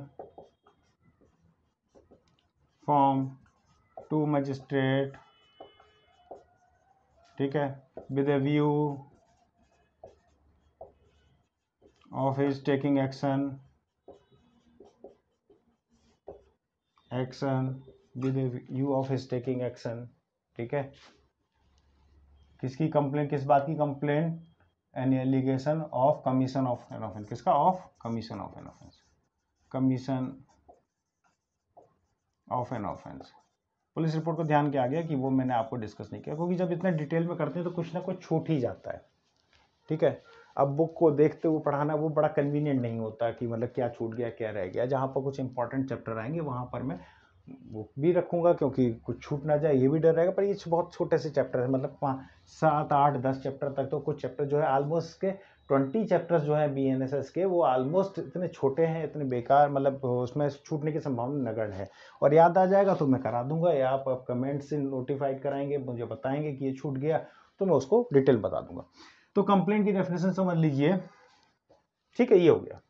अब चोंगुमल पुलिस स्टेशन बन गए, पुलिस ऑफिसर बन गए यहाँ पर कंप्लेंट में, पुलिस ऑफिसर। तो चोंगुमल के पास एक आदमी आया, साहब, ये आदमी आया, इसका नाम था ए। इसने कहा साहब बी ने मुझे थप्पड़ मारा, लाते मारे, घूसे मारे, ठीक है, कंप्लेंट लिख लो। साहब ने क्या किया, इसको इंफॉर्मेशन, फर्स्ट इंफॉर्मेशन रजिस्टर कर ली, first information report FIR register कर ली, ठीक है। और आफ्टर कंप्लीशन ऑफ इन्वेस्टिगेशन उन्होंने अपनी, आफ्टर कंप्लीशन, हाँ ठीक है, ऑन कंप्लीशन ऑफ इन्वेस्टिगेशन उन्होंने पाया कि यार ये जो हुआ था ये तो नॉन कॉग्निजेबल ऑफेंस हुआ था। कौन सा ऑफेंस हुआ था? नॉन कॉग्निजेबल ऑफेंस, क्योंकि सिर्फ, ठीक है, नॉन कॉग्निजेबल ऑफेंस था, ठीक है। नॉन कॉग्निजेबल ऑफेंस में हमेशा इन्वेस्टिगेशन मजिस्ट्रेट के ऑर्डर से ही होगी।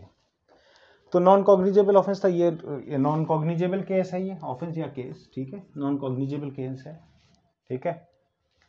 तो चोंगुमल ने कहा अब छोड़ो, जो हो गया सो हो गया, क्योंकि पुलिस रिपोर्ट हमेशा जो होता है FIR के बाद, इन्वेस्टिगेशन कंप्लेंट के होने के बाद जो मजिस्ट्रेट को फॉरवर्ड की जाती है वो पुलिस रिपोर्ट FIR से ही निकलती है, ठीक है।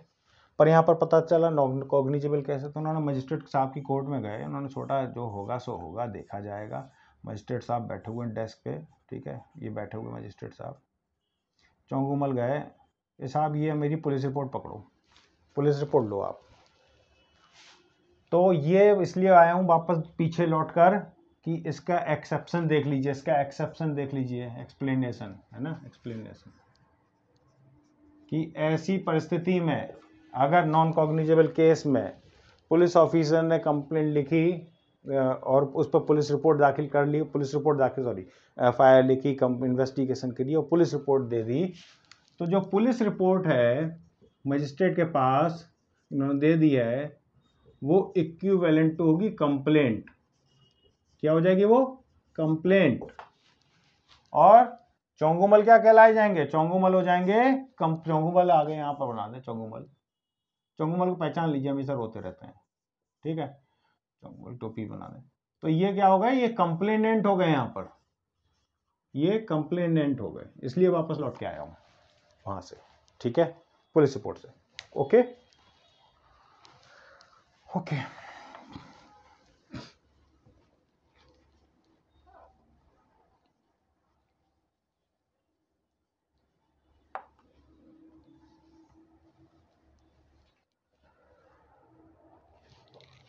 ठीक हो गया। यू आ जाइए, police station. Police station any post और place declared by state government, जिसको डिक्लेयर कर दे पुलिस स्टेशन, वो पुलिस स्टेशन है, ठीक है। Any post place declared by state government, जिस जगह को डिक्लेयर किया जाए कि भैया ये पुलिस स्टेशन है, यहाँ बोर्ड लगा दिया जाए बड़ा सा पुलिस स्टेशन है, वो पुलिस स्टेशन है। यहाँ पर पोस्ट क्यों लिखा हुआ है, बहुत इंपॉर्टेंट वर्ड है, समझाऊंगा बाद में, ठीक है, बता देता हूँ। पुलिस स्टेशन आपने देखा होगा पुलिस चौकी, तो पुलिस चौकी पे FIR नहीं होती, पोस्ट का मतलब होता है चौकी।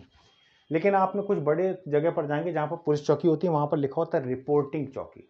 तो वो जो रिपोर्टिंग चौकी होती है उस चौकी पर भी एफआईआर लिखी जा सकती है। हमेशा एफआईआर थाने पे लिखी जाती है। लेकिन कुछ पोस्ट होती हैं, कुछ ऐसी प्लेसेस होती हैं जो पोस्ट होती, चौकियाँ होती हैं जो रिपोर्टिंग चौकी होती हैं, वहाँ पर भी एफआईआर लिखी जा सकती है। ठीक है, इसका ये मतलब है। यू हो गया।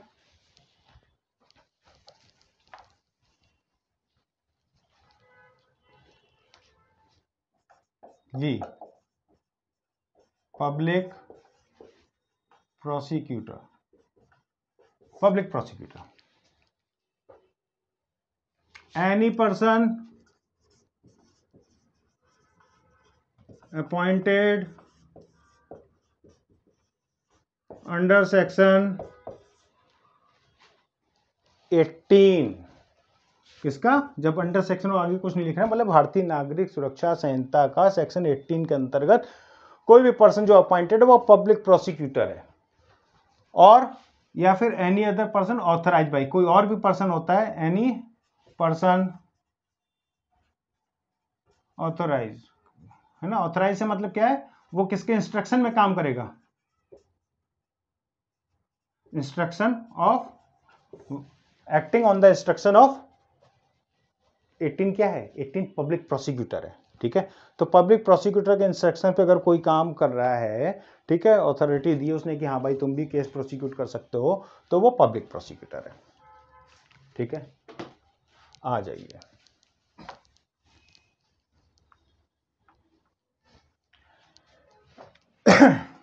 डब्ल्यू, अब ये division, sub division, sub division, sub division क्या है समझिएगा। सब डिवीजन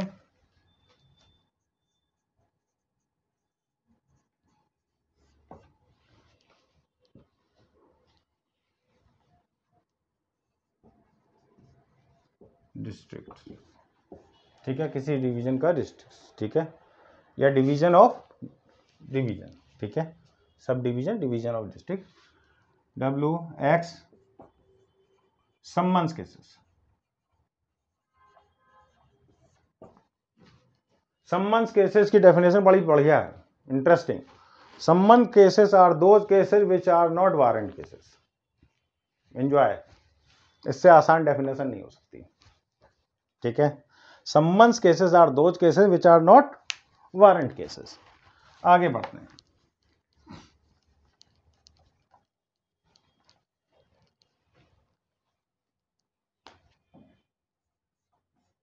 बहुत इंपॉर्टेंट डेफिनेशन है, बहुत इंपॉर्टेंट। विक्टिम,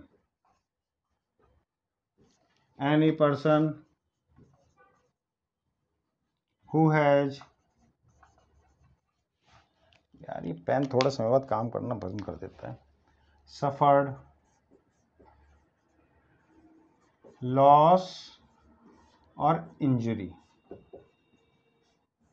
अभी इंजरी की डेफिनेशन को भी समझाना पड़ेगा, पहले समझ लिए। Victim any person who has suffered loss injury bye, कैसे कैसे, bye commission of an offence, उसके अगेंस्ट कोई अपराध हुआ है, उस अपराध से उसको या तो लॉस हुआ हो या इंजरी हुई हो, वो विक्टिम है। कोई भी पर्सन वो जिसको लॉस हुआ है, any person who has suffered loss और injury by commission of an offence against him, वो विक्टिम है। अब यहां पर इसका एक्सप्लेनेशन इंपॉर्टेंट है। विक्टिम में इंक्लूड है, it includes guardian and parent. ये डेफिनेशंस क्यों इंपॉर्टेंट होती है, इसका मतलब समझ में आएगा बाद में। जैसे एक सेक्शन है कंपेंसेशन टू विक्टिम, तो वहां पर विक्टिम का मतलब है कि विक्टिम मर गया तो कहें विक्टिम को पैसा नहीं दे सकते। अरे भाई, विक्टिम जो है उसके गार्जियन और पेरेंट भी इंक्लूडेड है विक्टिम में। ठीक है, इसलिए डेफिनेशन इंपॉर्टेंट होती है। जेड, अब इसको रब करें तो वापस warrant cases.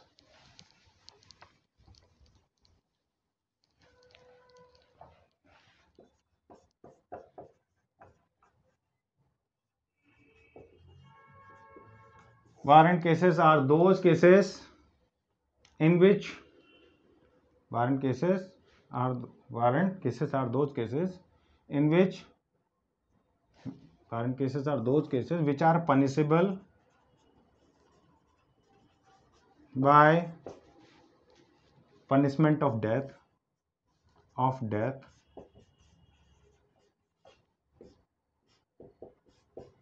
life imprisonment,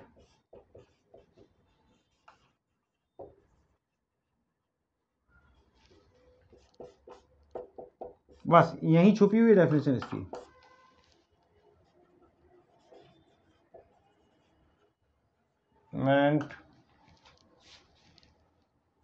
of more than 2 years. 2 years. Z. Warrant cases punishable of death, life imprisonment, imprisonment of more than 2 years. 2 साल से ज़्यादा जो होंगे वो वारंट केसेस होंगे। ठीक है, बची हुई डेफिनेशन का बहुत इंपॉर्टेंट पार्ट अभी बचा रह गया है समझने के लिए, उसको बाद में कवर करेंगे। अब मैं आपसे कुछ कहना चाहता हूँ, इंपॉर्टेंट बात है। विधि चर्चा अभी अभी लॉन्च हुआ प्लेटफॉर्म है। आप लोगों को अगर लगता है कि ये आपके लिए हेल्पफुल होगा तो इसे ज्वाइन करिए, क्योंकि विधि चर्चा प्रस्तावित है कुछ बड़ी चीज़ों के लिए, जहां पर सम्मिलित होंगी। कुछ ऑफलाइन क्लासेस भी चलेंगी, ऑनलाइन भी चलेंगी, लाइव चलेंगी, और उनकी फीस जो होगी पेनीज में होगी, ऑलमोस्ट पेनीज में होगी। ठीक है, बुक्स स्टूडेंट्स को, नोट्स पेनीज में प्रोवाइड किए जाएंगे। जिस तरह से ये महंगा फील्ड बन गया है, उसको देखते हुए ये डिसाइड किया गया है कि ये बुक्स पेनीज में होंगी, बहुत ज़्यादा कॉस्ट में नहीं होंगी। नोट्स जो होंगे उन स्टूडेंट्स के लिए जो स्टूडेंट्स जस्ट अभी स्टार्ट कर रहे हैं, जो पहले से हैं, क्योंकि ये प्रस्तावित 2 महीने बाद के लिए, क्योंकि हमको फंड्स कलेक्ट करने हैं। अभी हमारे पास वाइट बोर्ड है, हमको डिजिटल बोर्ड लेना है, बाकी एक बड़ा सा हॉल वगैरह का अरेंजमेंट करना है। ऑफलाइन क्लासेस चलाने के लिए हमारी जो टीम है वो काम कर रही है। हमारी वेबसाइट आप जाके देख सकते हैं, वेबसाइट भी अंडर कंस्ट्रक्शन है अभी। ठीक है, उन सारी चीज़ों के कुछ बड़ी चीज़ें प्रस्तावित हैं। पब्लिक अवेयरनेस प्रोग्राम भी कंडक्ट कराने हैं। ये सारी चीज़ों के लिए हमें फ़ंड की रिक्वायरमेंट है। ठीक है, हाँ, तो हम आपसे कोई डायरेक्ट फंड नहीं मांग रहे हैं। आपकी इच्छा हो, ठीक है, हम शेयर कर देंगे। आप देना चाहें, कुछ कंट्रीब्यूट करना चाहें, करें। पर जो लोग हमसे जुड़ना चाहते हैं फ्यूचर में, जो चाहते हैं कि फ्यूचर में उनको क्लासेस मिलें और नॉमिनल फीस हो उसमें, तो उनको करना क्या होगा, आज हमारा ईमेल हम इसके साथ शेयर कर देंगे।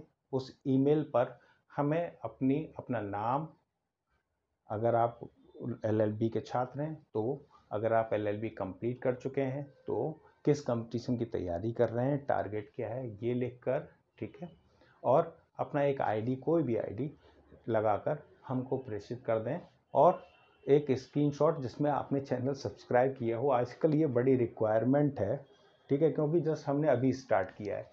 ये कर दें तो जो हमारे पास 2 महीने बाद वो जो डेटा होगा, उसमें उन लोगों को हम प्रेफर करेंगे जिन्होंने आज हमारा साथ दिया है।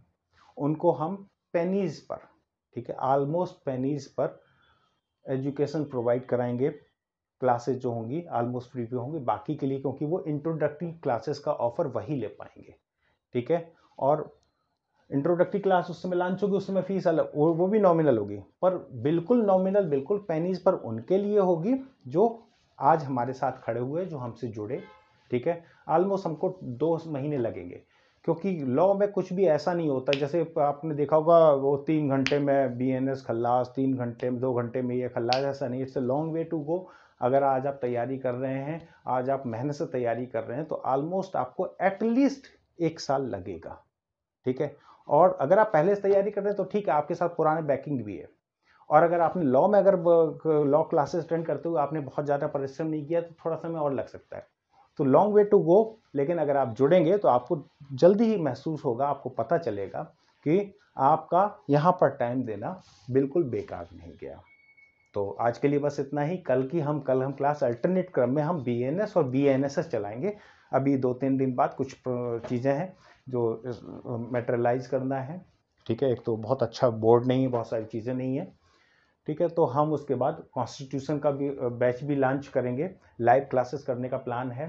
कॉन्स्टिट्यूशन का बैच, कॉन्ट्रैक्ट एक्ट का बैच, और भी अदर एक्ट्स का बैच चलाएंगे। पर फिलहाल अभी BNS भारतीय न्याय संहिता और भारतीय नागरिक सुरक्षा संहिता चल रहा है, जो कि अल्टरनेटिवली चलता रहेगा। अल्टरनेट मतलब आज BNSS हो रहा है तो कल BNS की अगली क्लास होगी, तो अल्टरनेटिवली चलता रहेगा।